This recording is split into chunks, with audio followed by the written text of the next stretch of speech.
পাকিস্তান অনড় অটল, তারা এই সিদ্ধান্তকে সরে আসবে না, কারণ তারা বাংলাদেশকে সমর্থন দিয়েছে। পাকিস্তানের যুক্তি, বাংলাদেশের সঙ্গে অন্যায় করা হয়েছে টি-20 বিশ্বকাপে, এবং তারা নিরাপত্তা কারণে শেষ পর্যন্ত বাংলাদেশ সরকার সরে এসেছে টি-20 বিশ্বকাপ থেকে। বাংলাদেশের জায়গায় স্কটল্যান্ডকে নিয়েছে আইসিসি। এই সিদ্ধান্তের প্রতিবাদে পাকিস্তানের এই কঠিন সিদ্ধান্ত। বাংলাদেশকে সমর্থন দিতে পাকিস্তান সরকার সিদ্ধান্ত নিয়েছে আসন্ন টি-20 বিশ্বকাপে তারা ভারতের সঙ্গে কোনো ম্যাচ খেলবে না, আর সেই ম্যাচ না খেলায় আইসিসির মাথায় হাত।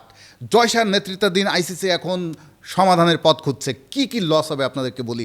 ভারত পাকিস্তান ম্যাচ না হলে ৬,১৫০ কোটি টাকা বাজার মূল্য ইন্ডিয়া পাকিস্তানের ম্যাচের, এটা পুরোই লস। প্রতি সেকেন্ডে ইন্ডিয়া পাকিস্তান ম্যাচ থেকে ৫৪ লাখ টাকার বিজ্ঞাপন পেয়ে থাকে আইসিসি, এটা পুরো হারাবে। সম্প্রচারকারী প্রতিষ্ঠানের ৪০০ কোটি টাকার উপরে লস যদি একটা ইন্ডিয়া পাকিস্তান ম্যাচ না হয় বিশ্বকাপে। দুই বোর্ডের ক্ষতি হবে ২৬৯ কোটি টাকা, মানে ভারতীয় ক্রিকেট বোর্ডও লস করবে ২৬৯ কোটি টাকা, পাকিস্তান ক্রিকেট বোর্ডও হারাবে ২৬৯ কোটি টাকা। তার মানে বুঝতেই পারছেন, একটা ইন্ডিয়া পাকিস্তান ম্যাচ না হওয়া মানে হাজার হাজার কোটি টাকার লস।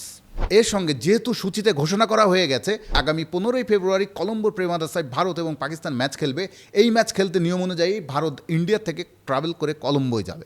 সে কলম্বোয় যাওয়া আসার পথে যে ট্রাভেল কস্ট, সেটা কয়েক কোটি টাকা, এবং সেখানে হোটেলে যে থাকবে 5 স্টার হোটেল, ইন্ডিয়া টিম যে এখানে উঠবে সেই হোটেলের কস্ট, সব মিলে লজিস্টিকে আরও কয়েক কোটি টাকার লস। খালি লস আর লস। এত লসের পর এখন আইসিসি খুঁজছে কি করা যায় সমাধান। সে কারণে তারা খুব দ্রুত একটা বোর্ড মিটিং ডাকবে পাকিস্তানকে বোঝানোর জন্য যে তারা যেন ম্যাচটি বয়কট না করে। কিন্তু আমাদের সূত্র বলছে পাকিস্তান অনড় অটল, তারা এই সিদ্ধান্তকে সরে আসবে না, কারণ তারা বাংলাদেশকে সমর্থন দিয়েছে। পাকিস্তানের যুক্তি, বাংলাদেশের সঙ্গে অন্যায় করা হয়েছে টি-20 বিশ্বকাপে।